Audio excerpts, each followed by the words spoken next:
rights and duties. You know, it's a very well saying, if you have only rights, then you are a king. If you have only duties, then you are a slave. But a democratic citizen have a balanced rights and duties. Now let's understand why the question of giving rights got raised up. We have experienced from our past, especially under the colonial rule, that all the exploitation that happened with the people was because of the absence of right. Britishers exploited them. They couldn't raise their voice because they were not having the rights. So these rights are considered essential for the people to live with dignity. These fundamental rights ensure the well-being of the citizen of the country.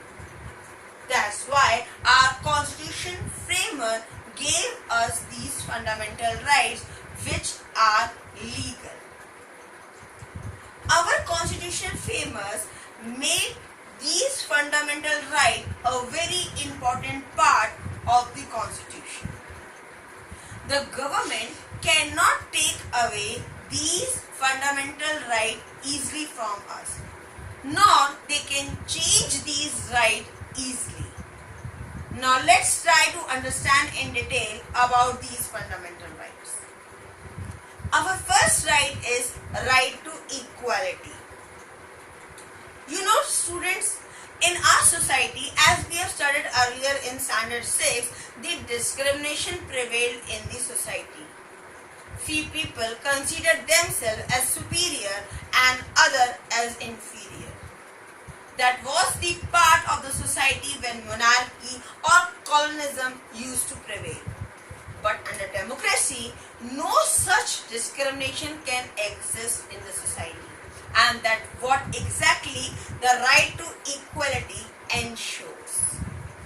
Under this right, the people are being given equal rights and opportunity to do any sort of job. No discrimination can be done. Nobody can be stopped from doing any sort of job. No one can be stopped from entering any of the public places.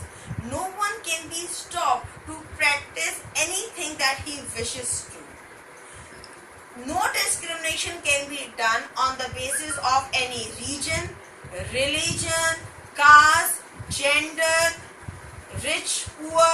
No discrimination can exist under this right. Under this right, people are treated equally before the law. It means that people of India will be ruled by the same law. For example, suppose person A and person B committed the same crime. So they will be given the same punishment. No discrimination will be made between both of them. Under this rule only, the untouchability is being declared illegal. If anyone is being found practicing untouchability, that is punishable under the law. Untouchability was a part of our society before independence, but now no one can practice untouchability. Our second fundamental right is right to freedom. Right to freedom is not an absolute right. It has some restriction. As I told you that we are having rights and duty in a balanced form because we are democratic citizens. Under this right is also known as the cluster of several rights because under this right we get many types of freedom. For example, we have a freedom of speech and expression. It means we can speak whatever we wish to. We can express our feeling. We are free to do that. We can criticize the government if we find that government is doing something wrong. But with the duty that it should not hurt the feeling of anyone. We have a right to assemble peacefully without arms. You know, before independence, we were not allowed to assemble somewhere like Jallianwala Bagh. What happened over there? The people assembled there, and General Dyer ordered his army to shoot the people just because they have assembled. But now no such thing can take place. But we have to make sure that that assembly is peaceful and is not with any arms and ammunition. It should be without arms and ammunition. We have a right, freedom to form the association and the union. We have the freedom to move in any part of the Indian territory. If we want to go to Maharashtra, we can go. If we want to go to Kerala, we can go. We have a freedom to move freely within the Indian territory, but there are few places which are being restricted by the government on the security basis. So there our freedom doesn't allow us to enter those places because of the security basis. We have a right to reside and settle in any part of the country. Suppose I want to purchase a flat in Kerala, so I can. I should have a money to buy that flat. That is the main thing. But I can settle in any part of the country where I wish to. We have a right to practice any profession. You know, in the olden time, a king's son will only be a king, a Brahman's son will only be a Brahman, a Kshatriya's son will only be a Kshatriya, a cobbler's son will be a cobbler. This rule used to be followed, but now it doesn't exist. Suppose your father is a doctor, but you are not interested in it, and you want to be a businessman, so you have a right to do the business.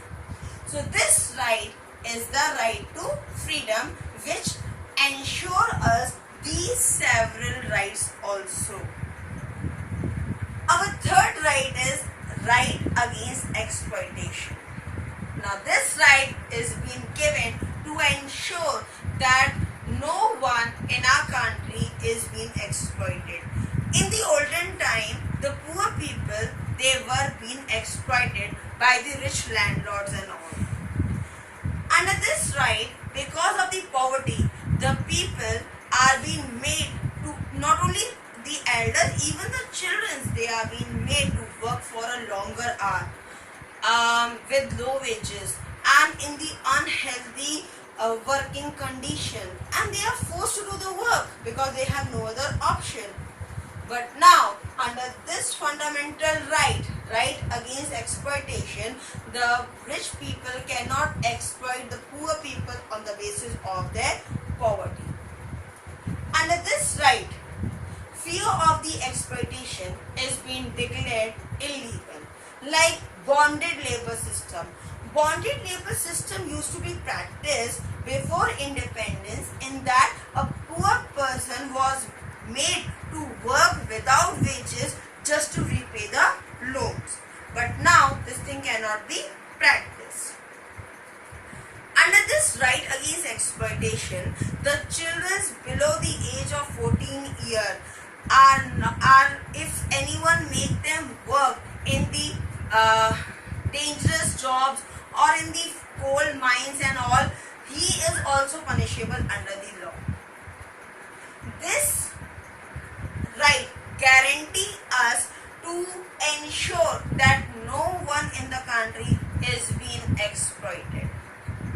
These three fundamental rights give us an insight that how the constitutional framer of the country try to protect the citizen of the country. These are the three rights that we have discussed, but our constitution ensures 7 fundamental rights to us. Remaining 4 rights we will discuss in our next video. For today, that's enough. Thank you so much.